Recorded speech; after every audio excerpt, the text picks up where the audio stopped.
ചർച്ച എന്ന നിലയിൽ ഒത്തുകൂടുകയാണ്. ഈ വിഷയത്തെ സംബന്ധിച്ച്, അതിൻ്റെ വിവിധ വശങ്ങളെ സംബന്ധിച്ച് അറിയപ്പെടുന്ന മാധ്യമപ്രവർത്തകരെല്ലാം ഇവിടെ സന്നിഹിതരായിട്ടുണ്ട്. അവരെല്ലാം വിശദമായി സംസാരിക്കുകയും ചെയ്യും. സ്വതന്ത്ര മാധ്യമ പ്രവർത്തനം ഏറെക്കുറെ ഇല്ലാതായി കഴിഞ്ഞ ഒരു ദേശീയ രാഷ്ട്രീയ സാഹചര്യത്തിലാണ് നമ്മൾ ഈ വിഷയം ചർച്ച ചെയ്യുന്നത്. മുൻപ് അടിയന്തരാവസ്ഥ കാലത്ത് ദുർബലമായ ഒരു ചെറുത്തുനിൽപ്പിന് പോലും സന്നദ്ധമാകാത്ത ഇന്ത്യൻ മാധ്യമങ്ങളെ നിശിതമായി വിമർശിച്ചുകൊണ്ട് ഇരിക്കാൻ പറഞ്ഞപ്പോഴേക്കും മുട്ടുകാലിൽ ഇഴഞ്ഞവർ എന്ന് വിശേഷിപ്പിച്ചത് എൽ കെ അഡ്വാനിയാണെന്നാണ് വായിച്ചത്. എന്നാൽ പതിറ്റാണ്ടുകൾക്ക് ശേഷം അടിയന്തരാവസ്ഥ എന്ന് വിശേഷിപ്പിക്കാനാവില്ലെങ്കിലും അമിതാധികാര വാഴ്ചയുടെ ഈ ഘട്ടത്തിൽ വീണ്ടും ചരിത്രം ആവർത്തിക്കുന്നതിനാണ് സമകാലീന ഇന്ത്യ ഒരർത്ഥത്തിൽ സാക്ഷ്യം വഹിച്ചത്. എത്ര വേഗത്തിലാണ് വലതുപക്ഷ സ്വഭാവമുള്ള മാധ്യമങ്ങൾ വർഗീയ വലതുപക്ഷമായി മാറിയത് എന്നത് സമീപകാലത്തെ ഒരു 100 അനുഭവങ്ങളെങ്കിലും ഇക്കാര്യങ്ങളെ സംബന്ധിച്ച് നിരീക്ഷിക്കുന്നവരുടെ മനസ്സിലുണ്ടാവും എന്ന കാര്യം ഉറപ്പാണ്. നമ്മുടെ രാജ്യത്ത് കഴിഞ്ഞ ഒരു ദശാബ്ദത്തിനിടയിൽ എല്ലായ്പ്പോഴും എല്ലാവരും പരാമർശിക്കുന്നതാണ്, കോൺഗ്രസിന്റെ ദേശീയ നേതൃത്വത്തിൽ നിന്നും BJP-യിലേക്ക് നേതാക്കന്മാർ ഒഴുകിപ്പോയത് സംബന്ധിച്ച് അവിശ്വസനീയമായ പല കൂറുമാറ്റങ്ങളും അക്കൂട്ടത്തിലുണ്ടായിരുന്നു. അന്നും ഇന്നും അരുണാചലിന്റെ മുഖ്യമന്ത്രിയായ പേമ ഖണ്ഡു ഉൾപ്പെടെ ചിലതൊക്കെ അവിശ്വസനീയമാണ്. ഒരു സംസ്ഥാനത്തിന്റെ ഗവൺമെന്റ് കാലുമാറുന്നു, ഒരു വ്യക്തിയോ ഏതാനും ചില നേതാക്കന്മാരോ അല്ല, ഒരു ഗവൺമെന്റ് തന്നെ കാലുമാറുന്നതിന് നാം സാക്ഷ്യം വഹിച്ചു. ഒരു ഡസനിലധികം മുൻ മുഖ്യമന്ത്രിമാർ ഇങ്ങനെ ഒന്നിരുണ്ട് വെളുത്തപ്പോഴേക്ക് BJP-യിൽ എത്തിച്ചേരുന്നതിനും സാക്ഷ്യം വഹിച്ചു. ഇത് കോൺഗ്രസിന്റെ നേതാക്കന്മാരെ വിലക്കെടുക്കുന്നതിൽ മാത്രം ഒതുങ്ങി നിന്ന ഒരു പ്രതിഭാസമല്ല. മഹാരാഷ്ട്രയിൽ നിന്ന് ഒടുവിലത്തെ കൂറുമാറ്റത്തിന്റെ അകമ്പടിയായി കേട്ട വാർത്തകൾ സൂചിപ്പിക്കുന്നത് 2 വഴികൾ തെരഞ്ഞെടുക്കാൻ മുൻപിൽ വെച്ചു കൊടുത്തു എന്നാണ്.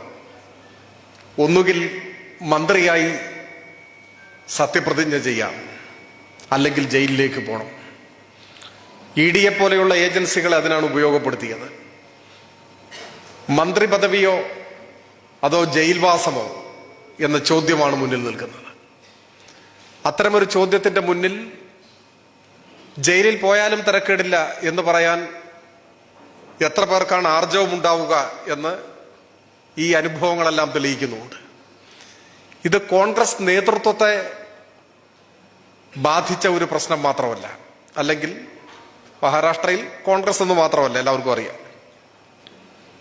മാധ്യമങ്ങളും സമാനമെന്ന് പറയാനാവില്ലെങ്കിലും പലതരത്തിലുള്ള സാഹചര്യങ്ങളെ നേരിടുന്നുണ്ട്.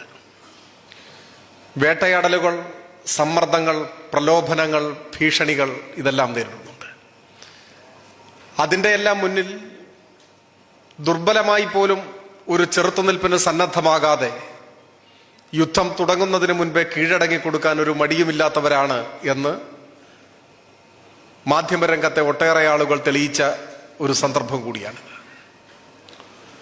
നമ്മുടെ രാജ്യം കഴിഞ്ഞ ഒരു ദശാബ്ദത്തിനിടയിൽ അഭിമുഖീകരിച്ച ഏറ്റവും ഗുരുതരമായ പ്രശ്നങ്ങൾ, രാജ്യത്ത് സ്വാഭാവികമായും ചർച്ച ചെയ്യേണ്ട വിഷയങ്ങൾ, അതിനോടെല്ലാം ഏതു തരത്തിലുള്ള സമീപനമാണ് മെയിൻ സ്ട്രീം മീഡിയ പുലർത്തിയത് എന്ന് ഒന്നാലോചിക്കുന്നത് കൗതുകകരമായിരിക്കും. ഞാൻ അതിലേക്കെല്ലാം വിശദമായി കടന്നു പോകണമെന്നൊന്നും ആഗ്രഹിക്കുന്നില്ല. ലോകത്തിന്റെ നെറുകയിലേക്ക് ഇന്ത്യ വളരുന്നു എന്ന അവകാശവാദമാണ് സംഘപരിവാരം മുൻപോട്ട് വെച്ചത്. പ്രധാനമന്ത്രിക്ക് ചാർത്തിയ വിശേഷണം വിശ്വഗുരു എന്നായിരുന്നു. അപ്പോഴാണ് ആഗോള വിശപ്പ് സൂചികയിൽ 111-ാം സ്ഥാനമാണ് നമ്മുടെ രാജ്യത്തിൻ്റെതെന്ന് അടയാളപ്പെടുത്തപ്പെട്ടത്. ഗ്ലോബൽ ഹങ്കർ ഇൻഡെക്സിൽ 111-ാം സ്ഥാനത്തെ പ്രതിനിധീകരിക്കുന്ന ഒരു രാജ്യമാണ് നമ്മുടേത്. 2023 കണക്കാണ്. 2022 അത് 107. 2023 ആയപ്പോൾ 4 രാഷ്ട്രങ്ങളുടെ കൂടി പുറകിലായി നാം മാറി. ആഗോള വിശപ്പ് സൂചികയിൽ ആകെ 125 രാജ്യങ്ങളാണ് ഉള്ളത്. 125 രാജ്യങ്ങളിലാണ് ഇപ്പോഴും പട്ടിണി ഗൗരവമായി നിലനിൽക്കുന്നത് എന്നാണ് കണ്ടെത്തുന്നത്.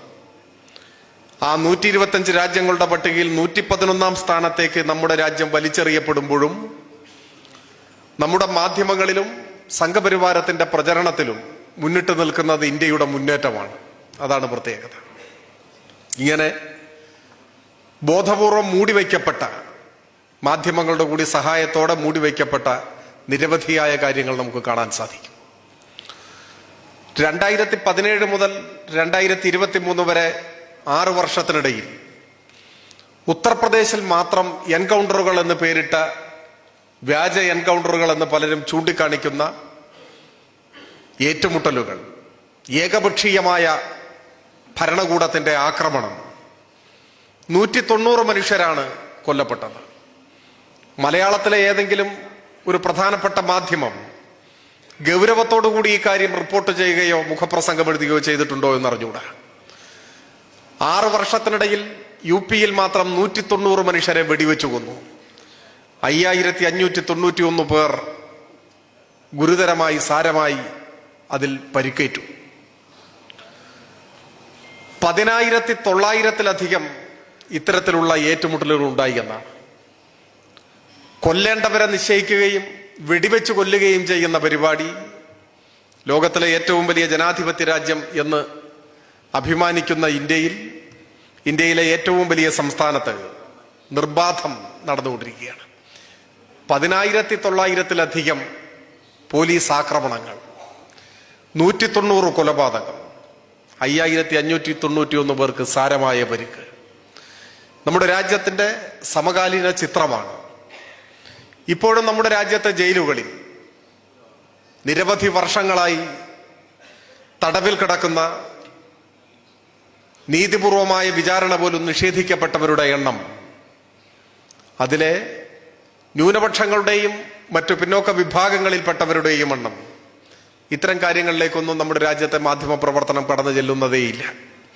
ഇങ്ങനെ നിരവധിയായ കാര്യങ്ങൾ, ഇതെല്ലാം സമർത്ഥമായി മൂടിവെക്കപ്പെടുകയും എന്തൊക്കെയാണ് ആഘോഷിക്കേണ്ടത്, പ്രചരിപ്പിക്കേണ്ടത് എന്ന് ഗവൺമെന്റ് തന്നെ തീരുമാനിക്കുകയും അതിന്റെ വിനീത വിധേയരായ പ്രചാരകരായി മാറുകയും ചെയ്യുന്ന മാധ്യമങ്ങളെയാണ് നമ്മുടെ രാജ്യത്ത് കാണാൻ സാധിക്കുന്നത്. കേരളത്തിലെ മാധ്യമങ്ങൾ നമ്മുടെ രാജ്യത്തിന്റെ മറ്റു ഭാഗങ്ങളിൽ പ്രവർത്തിക്കുന്ന മാധ്യമങ്ങളെക്കാൾ കൂടുതൽ മേനി നടിക്കുന്നവരാണ്. പലപ്പോഴും സത്യാന്വേഷികളാണ് എന്ന് സ്വയം പരിചയപ്പെടുത്താൻ ശ്രമിക്കുന്നവരാണ്. ഇവിടെ ചില പരാതികൾ, പ്രത്യേക സന്ദർഭങ്ങളിൽ ചില പരാതികൾ, രേഖാമൂലമുള്ള പരാതികളിന്മേലുള്ള നിയമാനുസൃത നടപടികളിലേക്ക് കടന്നു പോകും. അത് മാധ്യമ സ്വാതന്ത്ര്യത്തിന് മേലുള്ള കടന്നുകയറ്റമാണ് എന്ന് വ്യാഖ്യാനിക്കപ്പെട്ടിട്ടുണ്ട്. അത് മാധ്യമ മാരണ പ്രവർത്തനമാണ് എന്ന് വ്യാപകമായി പ്രചരിപ്പിക്കപ്പെട്ടിട്ടുമുണ്ട്. അന്ന് മലയാള മനോരമ ന്യൂസ് സംഘടിപ്പിച്ച ചർച്ചയുടെ തലക്കെട്ട് ഏഷ്യാനെറ്റ് നേതൃത്വം കൊടുത്ത പ്രചരണത്തിന്റെ തലവാചകം ഞങ്ങൾ മിണ്ടും എന്നാണ്. നിശബ്ദരാക്കാൻ നോക്കുന്നു എന്നാണ് പരാതി. അപ്പൊ അങ്ങനെ നിശബ്ദരാക്കാൻ നോക്കിയിട്ട് കാര്യമില്ല, ഞങ്ങൾ ശബ്ദിക്കും എന്നാണ്. അതിനെക്കുറിച്ചാണ് വാദോരാതെ അവർ സംസാരിച്ചുകൊണ്ടേയിരിക്കുന്നത്. പക്ഷേ യഥാർത്ഥ അടിച്ചമർത്തലുകളെ നേരിടുന്ന ഘട്ടത്തിൽ ഞങ്ങൾ മിണ്ടും എന്ന് പറയാൻ ഇവർ തയ്യാറായിട്ടുണ്ടോ എന്നത് പരിശോധിക്കുന്നത് കൗതുകകരമാണ്. ജസ്റ്റിസ് ലോയയുടെ രക്തസാക്ഷിത്വം ആ ഘട്ടത്തിൽ നമ്മുടെ രാജ്യത്ത് അത് സംബന്ധിച്ചുള്ള ആശങ്കകളും ചർച്ചകളും ഉയർന്നു വന്നിട്ടുണ്ട്. അതിനെക്കുറിച്ചുള്ള അന്വേഷണാത്മകമായ റിപ്പോർട്ട്, സ്ഫോടനാത്മകമായ വിവരങ്ങൾ പുറത്തു വന്നത് നിരഞ്ജൻ ധാക്കലെ എന്ന മാധ്യമ പ്രവർത്തകന്റെ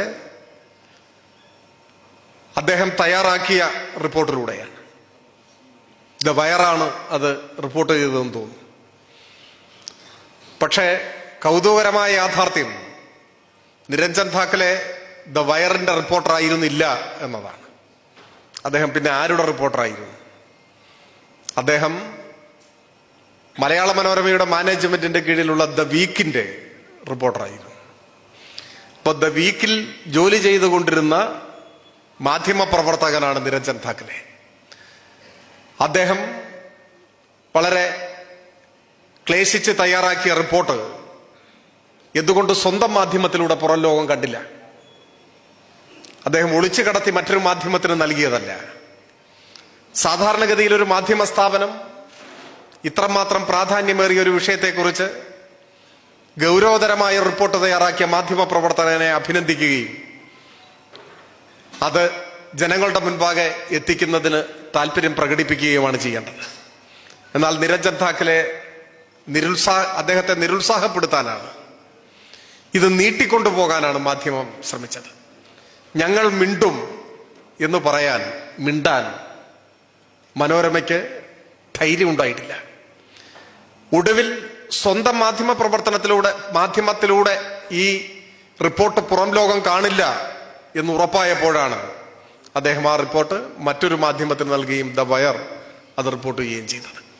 ഞാൻ സൂചിപ്പിച്ചത്, കേരളത്തിൽ ഇപ്പോഴും ഞാൻ വിചാരിക്കുന്നത് ചില മാധ്യമങ്ങൾ സംസ്ഥാന സർക്കാരിനെതിരെ അതിനിശ്ചിതമായ വിമർശനങ്ങൾ ഉയർത്തുന്നത് എന്തൊക്കെ പറഞ്ഞാലും അവർക്കൊരു കാര്യത്തിൽ ഉറപ്പുള്ളത് കൊണ്ടാണ്. തിരിച്ചും നല്ലതുപോലെ തന്നെ ചിലപ്പോൾ വിമർശിക്കും, ചിലപ്പോൾ കടുത്ത ചില വാക്കുകളൊക്കെ ഉപയോഗിച്ചേക്കും എന്നല്ലാതെ അതിനപ്പുറത്തേക്കുള്ള ഒരടിച്ചമർത്തലും ഒരു പ്രതികാര നടപടിയും കേരളത്തിൽ ഒരു മാധ്യമങ്ങൾക്കും നേരെ ഉണ്ടാവില്ല എന്ന ഉറപ്പുള്ളത് കൊണ്ടാണ് ഇവിടെ ആവേശം കൊള്ളുന്നതും ഇവിടെ സത്യാന്വേഷികളായി നടിക്കുന്നതുമല്ല. യഥാർത്ഥത്തിലുള്ള അടിച്ചമർത്തലിനെയും പ്രതികാര നടപടികളെയും നേരിടാനുള്ള ധീരത മാധ്യമ പ്രവർത്തന രംഗത്ത് എത്ര പേർക്കുണ്ട് എന്നത് പരിശോധിക്കേണ്ടതാണ്. അതുകൊണ്ടാണ് അടിയന്തരാവസ്ഥക്കാലം ഞാൻ പറഞ്ഞത്. അടിയന്തരാവസ്ഥ ഘട്ടത്തിൽ ചില മാധ്യമങ്ങൾ ചെറുത്തു നിന്നു എന്ന് നമുക്കറിയാം. പക്ഷെ അവർ അടിച്ചമർത്തപ്പെട്ടിട്ടുണ്ട്. രാജ്മോഹൻ ഗാന്ധിയുടെ ഹിമ്മത്ത് പോലെ, നിഖിൽ ചക്രവർത്തിയുടെ മെയിൻ സ്ട്രീം പോലെ, രമേഷ് താപ്പറുടെ സെമിനാർ പോലെ, അങ്ങനെ ദേശീയാടിസ്ഥാനത്തിലും കേരളത്തിലുമുണ്ട് അടിച്ചമർത്തലുകൾക്ക് വിധേയരായ മാധ്യമങ്ങളുണ്ട്. പക്ഷെ അത് വിരലെണ്ണി തീർക്കാൻ പറ്റും. പ്രധാനപ്പെട്ട മാധ്യമങ്ങളെല്ലാം അതിവേഗം വിധേയരായി മാറുകയാണ് ചെയ്യുന്നത്. ഇപ്പോഴത്തെ ഇന്ത്യയും കാണിച്ചു തരുന്നതാണ്. കേരളത്തിൽ സംസ്ഥാന ഗവൺമെന്റിനെതിരെ നിശിതമായ വിമർശനം ഉയർത്തുന്നവർ ശരിയായി നേരത്തെ പറഞ്ഞ തിരിച്ചറിവുള്ളവരാണ്. എന്തൊക്കെ പറഞ്ഞാലും ഇവിടെ അത്തരമൊരു അടിച്ചമർത്തൽ ഇല്ല എന്നവർക്കറിയാം. അങ്ങനെ ഉണ്ടാവില്ല എന്ന് ഉറപ്പുണ്ട്. ആ ഉറപ്പ് പകർന്നു നൽകുന്ന ആത്മവിശ്വാസമാണ്. ആത്മവിശ്വാസത്തിലാണ് ഈ വിമർശനം. അത് അതിന്റെ വഴിക്ക് പോട്ടെ. എന്നാൽ രാജ്യം നേരിടുന്ന വെല്ലുവിളികളുടെയും നിർബന്ധമായും ചർച്ച ചെയ്യേണ്ട പ്രശ്നങ്ങളുടെയും മുൻപിൽ പാലിക്കുന്ന നിസ്സംഗതയും നിർവികാരതയും ഞാൻ നേരത്തെ സൂചിപ്പിച്ചു. അത് എൻകൗണ്ടറിന്റെ വ്യാജ എൻകൗണ്ടറുകളുടെ വിഷയമായിരുന്നാലും അന്യായ തടങ്കലിന്റെ വിഷയമായിരുന്നാലും ലോകത്തിന്റെ മുൻപിൽ ഇന്ത്യ കൂടുതൽ ദുർബലമാകുന്നത് സംബന്ധിച്ച ആധികാരികമായ സ്ഥിതിവിവര കണക്കുകൾ സംബന്ധിച്ച ചർച്ചയായിരുന്നാലും ഒക്കെ അതിൽ പാലിക്കുന്ന ആ ജാഗ്രത, അത്തരം കാര്യങ്ങളിൽ ഇടപെടാതിരിക്കാനുള്ള ജാഗ്രത, ഒപ്പം വർഗീയ വലതുപക്ഷത്തിന്റെ വിധേയരായ ഭൃത്യരാണ് തങ്ങളെന്ന് തെളിയിക്കാൻ കിട്ടുന്ന ഒരവസരവും പാഴാക്കാതിരിക്കുന്നത് മുൻപ് സൂചിപ്പിച്ചിട്ടുള്ളതാണ്. മലയാള മനോരമ ന്യൂസ് കോൺക്ലേവ് ഉദ്ഘാടനം ചെയ്യാൻ അതിനു മുൻപ് മാധ്യമങ്ങളെ അഭിമുഖീകരിക്കാനേ തയ്യാറായിട്ടില്ലാത്ത ഇന്ത്യൻ പ്രധാനമന്ത്രിയെയാണ് ക്ഷണിച്ചു കൊണ്ടുവന്നത്. ന്യൂസ് കോൺക്ലേവിന്റെ ഉദ്ഘാടനത്തിനാണ്. അതിന് പറ്റിയ ആളാണ് പ്രധാനമന്ത്രി. അമേരിക്കൻ പ്രസിഡന്റിന് ഇന്ത്യൻ പ്രസിഡന്റ് കൊടുത്ത വിരുന്നു സൽക്കാരത്തിലേക്ക് ക്ഷണിക്കപ്പെട്ടത് മലയാള മനോരമയുടെ മേധാവിയെ കൂടിയാണ് എന്ന് നാം കാണേണ്ടതായിട്ടുണ്ട്. ഇതെല്ലാം നമുക്ക് ചുറ്റും സംഭവിച്ചുകൊണ്ടിരിക്കുന്ന കാര്യങ്ങളാണ്. ഓരോ വാർത്തകളെയും സമീപിക്കുന്ന രീതി, സ്റ്റാൻ സ്വാമിയുടെ രക്തസാക്ഷിത്വം സമീപകാല ഇന്ത്യ ചരിത്രത്തിലെ സുപ്രധാനമായ ഒരു ഘട്ടമാണ്. ആ ചരിത്രം ഇവിടെ വിശദീകരിക്കാൻ ഞാൻ ആഗ്രഹിക്കുന്നില്ല. എല്ലാവർക്കും അതറിയാം. ജയിലിൽ പോലും പീഡിപ്പിക്കപ്പെട്ട ഒരാളാണ് സ്റ്റാൻ സ്വാമി. അദ്ദേഹം ആരായിരുന്നു? അദ്ദേഹം പ്രതിനിധാനം ചെയ്തത് ഏതേത് മൂല്യങ്ങൾക്ക് വേണ്ടിയായിരുന്നു?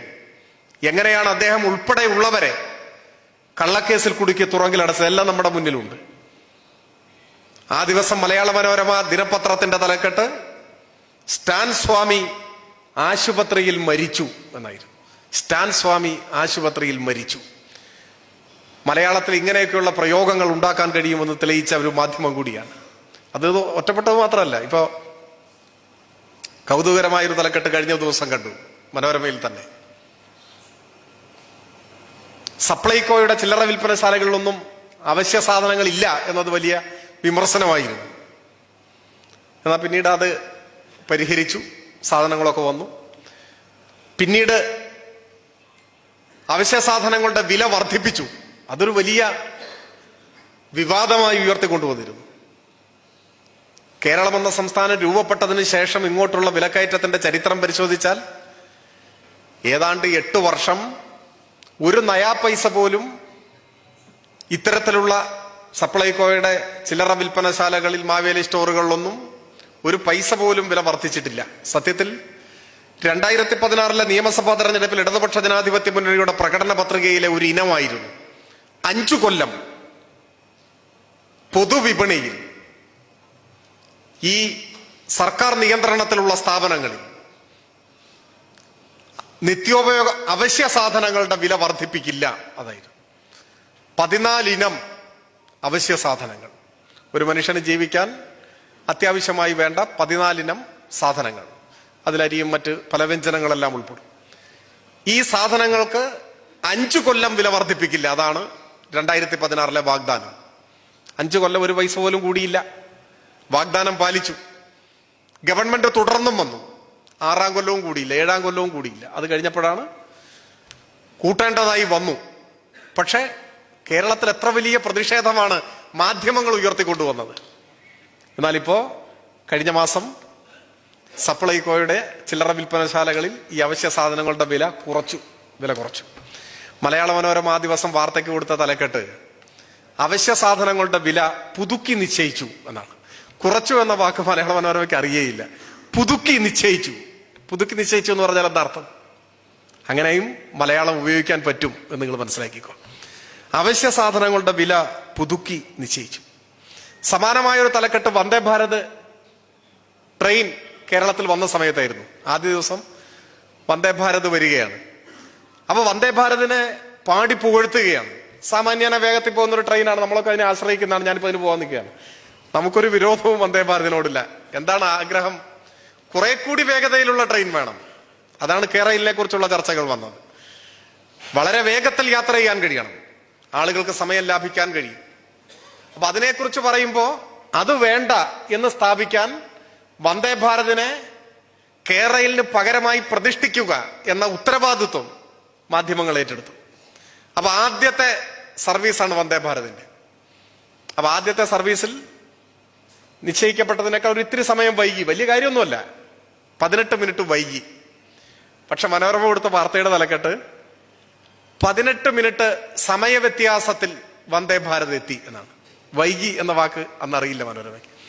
വൈകുമ്പോൾ അതിനെ സമയവ്യത്യാസം എന്നും വില കുറയ്ക്കുമ്പോൾ വില പുതുക്കി നിശ്ചയിച്ചു എന്നും എഴുതാം എന്നും ഭാഷയെ അങ്ങനെയൊക്കെ പ്രയോഗിക്കാമെന്നും നമുക്ക് പരിചയപ്പെടുത്തി തരുന്ന ഒരു മാധ്യമമാണ്. ഒരു മാധ്യമമല്ല, ഇതിന് ഏറിയോ കുറഞ്ഞോ ആണ് മറ്റെല്ലാ മാധ്യമങ്ങളും. ഇത്തരത്തിലുള്ള ഒരു ലോകത്തു കൂടിയാണ് നമ്മൾ ജീവിക്കുന്നത് എന്ന് നാം ചിന്തിക്കേണ്ടതായിട്ടുണ്ട്. പാർലമെന്റിന്റെ ഉദ്ഘാടനം നടക്കുന്ന സന്ദർഭത്തിൽ, പാർലമെന്റ് മന്ദിരത്തിന്റെ ഉദ്ഘാടനം നടക്കുന്നു. ഏതോ ഒരു അപരിഷ്കൃത സമൂഹത്തിലെ, ഒരു പ്രാചീന സമൂഹത്തിലെ ആരാധനാലയത്തിൽ നടക്കുന്ന ചടങ്ങിനെ അനുസ്മരിപ്പിക്കും വിധമാണ് ഒരു മതനിരപേക്ഷ രാഷ്ട്രത്തിന്റെ പാർലമെന്റ് മന്ദിരം ഉദ്ഘാടനം ചെയ്യപ്പെട്ടത്. എല്ലാവർക്കും അറിയാം. ഇന്ത്യൻ ഭരണഘടനയെ സംബന്ധിച്ചും നമ്മുടെ രാജ്യത്തിന്റെ പൊതുവായി രാജ്യം ഉയർത്തിപ്പിടിക്കുന്നതെന്ന് കരുതപ്പെടുന്ന മൂല്യങ്ങളെ സംബന്ധിച്ചും അല്പമെങ്കിലും ധാരണയുള്ള ഒരാൾക്ക് വിമർശനം ഉയർത്താതിരിക്കാനാവില്ല. ആ ഘട്ടത്തിൽ മലയാള മനോരമയുടെ തലക്കെട്ട് സമർപ്പണം എന്നായിരുന്നു. സമർപ്പണം, അതാണ് തലക്കെട്ട്. മാതൃഭൂമിയുടെ തലക്കെട്ട് പുതിയ ഇന്ത്യ.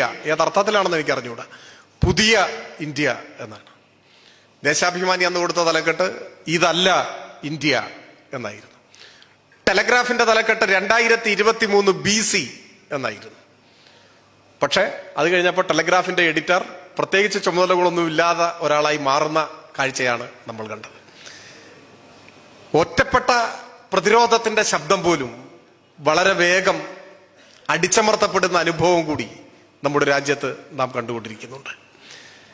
ഇത്തരത്തിൽ സവിശേഷമായ യാഥാർത്ഥ്യങ്ങളെയാണ് ഇന്ത്യൻ മാധ്യമ ലോകം നമ്മുടെ മുൻപാകെ വയ്ക്കുന്നത്. എന്താണ് ഇതിന്റെ കാരണമെന്ന് പ്രത്യേകിച്ച് പറയേണ്ടതില്ല. നമ്മളെല്ലാം ഇന്ന് കേരളം പോലെയൊരു സംസ്ഥാനം, നല്ലതുപോലെ മാധ്യമ സാക്ഷരതയുള്ളവരാണ് ഈ സംസ്ഥാനത്തെ ജനങ്ങൾ എന്ന കാര്യത്തിലും സംശയമൊന്നുമില്ല. നോം ചോംസ്കിയെ പോലെയുള്ളവർ വർഷങ്ങൾക്ക് മുൻപ് ഈ കാര്യം ചൂണ്ടിക്കാണിച്ചിട്ടുണ്ട്. ലോകത്തിലെ മുഖ്യധാരാ മാധ്യമങ്ങളെ സംബന്ധിച്ച് അദ്ദേഹത്തിന്റെ വിമർശനം ആരംഭിക്കുന്നത് തന്നെ അവയുടെ ഏറ്റവും പ്രധാനപ്പെട്ട ദൗർബല്യം ഇടതുപക്ഷ വിരുദ്ധ മനോഭാവമാണ് എന്ന് നിരീക്ഷിക്കുന്നുണ്ട്. അതിന്റെ കാരണവും അദ്ദേഹം തന്നെ ചൂണ്ടിക്കാണിക്കുന്നുണ്ട്. എല്ലാവർക്കും അറിയാവുന്നതാണ്. ഇന്ന് മാധ്യമങ്ങളെ നിയന്ത്രിക്കുന്നത് കോർപ്പറേറ്റുകളാണ്, വൻകിട കോർപ്പറേറ്റുകളാണ്. 1983 ഒരു കണക്ക് അമേരിക്കൻ മാധ്യമങ്ങളിൽ 90% നിയന്ത്രിച്ചത് 50 കോർപ്പറേറ്റ് സ്ഥാപനങ്ങളാണ്, 50 കോർപ്പറേറ്റ് കമ്പനികളാണ് എന്നാണ്. എന്നാൽ പോയ വർഷത്തെ കണക്ക് അമേരിക്കയിലെ 90% മാധ്യമങ്ങളെയും നിയന്ത്രിക്കുന്നത് 6 കമ്പനികളാണ് എന്നാണ്, 6 കോർപ്പറേറ്റ് സ്ഥാപനങ്ങളാണ് എന്നാണ്. ബ്രിട്ടനിൽ 90% മാധ്യമങ്ങളെയും നിയന്ത്രിക്കുന്നത് 3 കമ്പനികളാണ്, 3 കോർപ്പറേറ്റുകളാണ്. കോർപ്പറേറ്റ് വൽക്കരണം ലോകമെമ്പാടും മാധ്യമങ്ങളുടെ നിയന്ത്രണം ഏറ്റെടുത്ത ഒരു കാലമാണ്. നമ്മുടെ രാജ്യത്തും സമാനമായ ചലനങ്ങൾ നാം കാണുന്നുണ്ട്. NDTVയുടെ ഒക്കെ ഉൾപ്പെടെ ഉദാഹരണങ്ങൾ സമീപകാലത്ത് തന്നെ ചർച്ച ചെയ്തിട്ടുള്ളതാണ്, ഞാൻ ആവർത്തിക്കുന്നില്ല. ഇന്ത്യയിലെ മാധ്യമ ലോകവും കോർപ്പറേറ്റ് നിയന്ത്രണത്തിന് കീഴിലാണ്. ഒന്നുകിൽ കോർപ്പറേറ്റുകൾ നിയന്ത്രിക്കുന്ന മാധ്യമങ്ങൾ, അല്ലെങ്കിൽ കോർപ്പറേറ്റുകളോട് ചേർന്ന് നിൽക്കുന്ന മാധ്യമങ്ങൾ. ഈ 2 വിഭാഗം മാധ്യമങ്ങളെയാണ് മുഖ്യധാരാ മാധ്യമങ്ങളിൽ നമുക്ക് കാണാൻ സാധിക്കുക. അതുകൊണ്ട് തന്നെ അവരുടെ രാഷ്ട്രീയ താല്പര്യങ്ങളെക്കുറിച്ച് കൂടുതൽ വിശദീകരിക്കേണ്ടതില്ല. സായിനാഥിനെ പോലുള്ളവർ മുൻപേ ചൂണ്ടിക്കാണിച്ചിട്ടുണ്ട്. അദ്ദേഹം ചൂണ്ടിക്കാണിച്ചത് ലളിതമായ ഒരു കണക്കാണ്. യൂണിയൻ ബജറ്റിൽ കോർപ്പറേറ്റുകൾക്ക് നീക്കിവെക്കുന്ന ഇളവ് പലപ്പോഴും 5-6 ലക്ഷം കോടിയാണ്.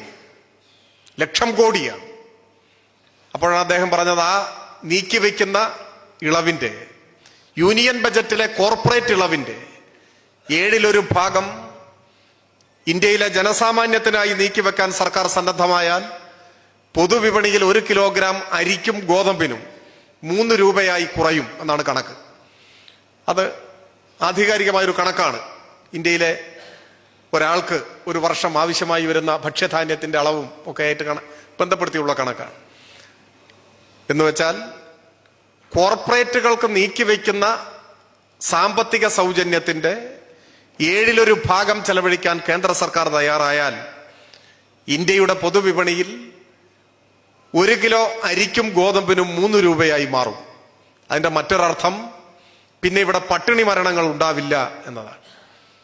ലോകത്തിൽ ഏറ്റവും കൂടുതൽ ആളുകൾ പട്ടിണി കിടന്ന് മരിക്കേണ്ടി വരുന്ന രാജ്യങ്ങളിൽ ഒന്ന് ഇന്നും ഇന്ത്യയാണ്. അതാണ് ആഗോള വിശപ്പ് സൂചികയുടെ കാര്യം ഇവിടെ സൂചിപ്പിച്ചത്. അങ്ങനെ മനുഷ്യൻ പട്ടിണി കിടന്ന് മരിക്കുന്ന ഒരു രാജ്യത്തെ കോർപ്പറേറ്റുകൾക്ക് വേണ്ടി നീക്കിവെക്കുന്ന യൂണിയൻ ബജറ്റിലെ ഇളവിന്റെ 1/7 ഭാഗം ചെലവഴിക്കാൻ തയ്യാറായാൽ ഈ പ്രശ്നം പരിഹരിക്കാനാവും എന്നാണ് സായിനാഥ് ചൂണ്ടിക്കാണിച്ചത്. പക്ഷെ അതിന് തയ്യാറായിട്ടില്ല.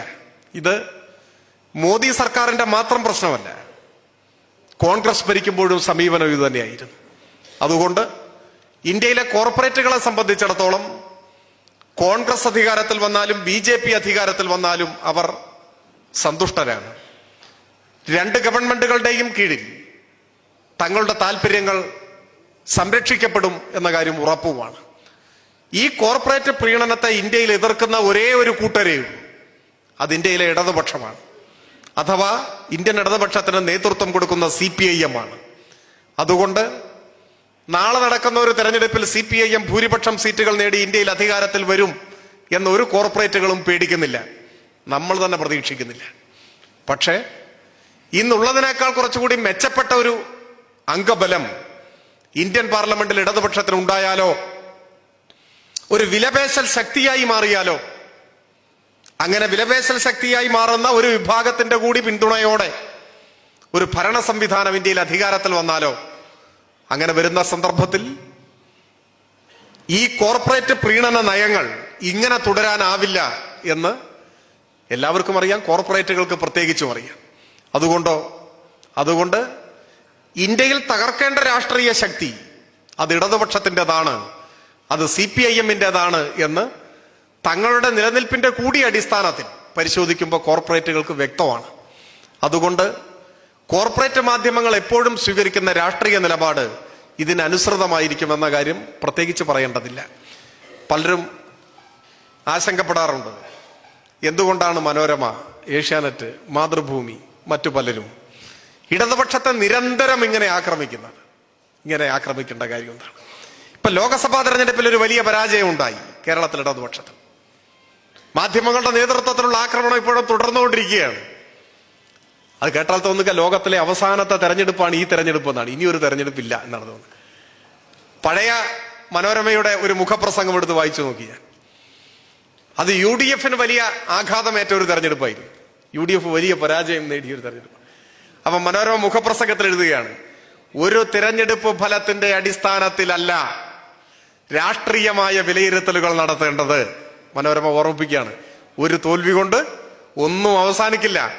കാര്യങ്ങളെല്ലാം ശരിയായി വിലയിരുത്തി മനസ്സിലാക്കി പൂർവാധികം ശക്തിയോടെ തിരിച്ചു വരാനുള്ള അവസരങ്ങൾ നിങ്ങളുടെ മുന്നിലുണ്ട്, നിങ്ങൾ ക്ഷീണിച്ചു പോകരുത് എന്ന് മനോരമ ഉപദേശിക്കുകയാണ്, ഓർമ്മപ്പെടുത്തുകയാണ്.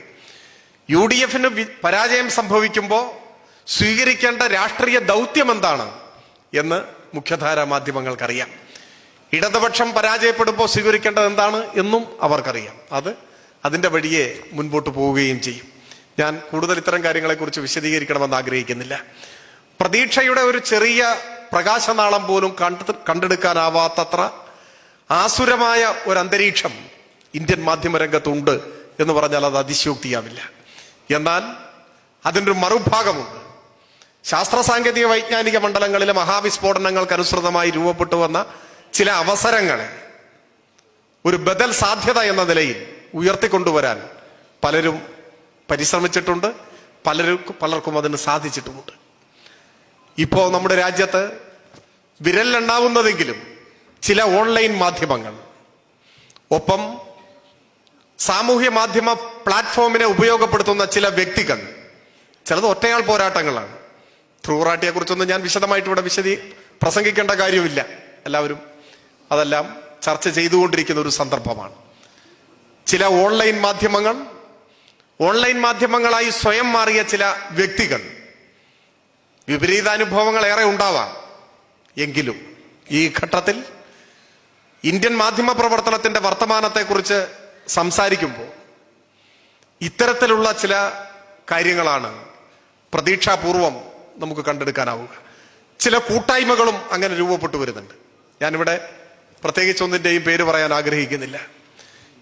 ഈ നവമാധ്യമ പ്ലാറ്റ്ഫോമുകളെ ഉപയോഗപ്പെടുത്തിക്കൊണ്ട് ഒരു ജനപക്ഷ മാധ്യമ പ്രവർത്തനത്തിന്റെ സാധ്യതകളെ കുറിച്ച് ആരായുന്ന മുഖ്യധാരാ മാധ്യമങ്ങൾ ചർച്ച ചെയ്യാൻ ഇഷ്ടപ്പെടാത്ത കാര്യങ്ങൾ ജനങ്ങളുടെ മുൻപാകെ കൊണ്ടുവരാൻ ഒക്കെ ശ്രമിക്കുന്ന ചില മാധ്യമങ്ങൾ, ഓൺലൈൻ മാധ്യമങ്ങൾ, ആ പ്ലാറ്റ്ഫോമിൽ പ്രവർത്തിച്ചു കൊണ്ടിരിക്കുന്ന ചില വ്യക്തികൾ, അവരുടെ പ്രവർത്തനങ്ങളാണ് ഒരുപക്ഷെ കൂടുതൽ വന്ധ്യമായിക്കൊണ്ടിരിക്കുന്ന നമ്മുടെ മാധ്യമരംഗത്തെ, വിശാലമായ അർത്ഥത്തിൽ മാധ്യമരംഗത്തെ ഒന്ന് പിടിച്ചു നിർത്താൻ സഹായിക്കുന്നത് എന്നും നമുക്ക് തിരിച്ചറിയാൻ കഴിയുന്ന ഒരു സന്ദർഭമാണിത്. ഇവിടെ ഓരോ വ്യക്തിയും ഓരോ മാധ്യമ പ്രവർത്തക ആകാനുള്ള ഒരു സാധ്യത നമ്മുടെ മുന്നിലുണ്ട്. അത് കുറച്ചു കാലമായി രൂപപ്പെട്ടു വന്ന ഞാൻ ഈ സൂചിപ്പിച്ച ആ നവമാധ്യമ പശ്ചാത്തലത്തിലെ ഒരു സാധ്യതയാണ്. ആ സാധ്യതയെ ശരിയായി ഉപയോഗപ്പെടുത്താൻ മുന്നോട്ട് വരുന്ന ധാരാളം ആളുകളും ഇപ്പോൾ നമുക്ക് ചുറ്റുമുണ്ട്. അത് ഒരു പ്രതീക്ഷയാണ്, അതൊരു സാധ്യതയാണ്. ഇത്തരത്തിലുള്ള മാധ്യമ സെമിനാറുകളിലും എനിക്ക് സൂചിപ്പിക്കാനുള്ളത്, അത്തരം സാധ്യതകളെ ഉപയോഗപ്പെടുത്താൻ ഓരോ വ്യക്തിയും മുൻപോട്ട് വരണം. ആ ഒരു സാധ്യത നമ്മുടെ മുൻപിൽ നിലനിൽക്കുന്നുണ്ട് എന്ന് മാത്രമാണ്. അരമണിക്കൂർ സംസാരിക്കാമെന്നാണ് ഞാൻ കരുതിയത് ഉദ്ഘാടന പ്രസംഗം എന്നല്ലേ. ഇപ്പോൾ കൃത്യം അരമണിക്കൂറായി. ഞാൻ അവസാനിപ്പിക്കുന്നു. ഈ സെമിനാർ ഔപചാരികമായി ഉദ്ഘാടനം ചെയ്യുന്നതായി അറിയിക്കും.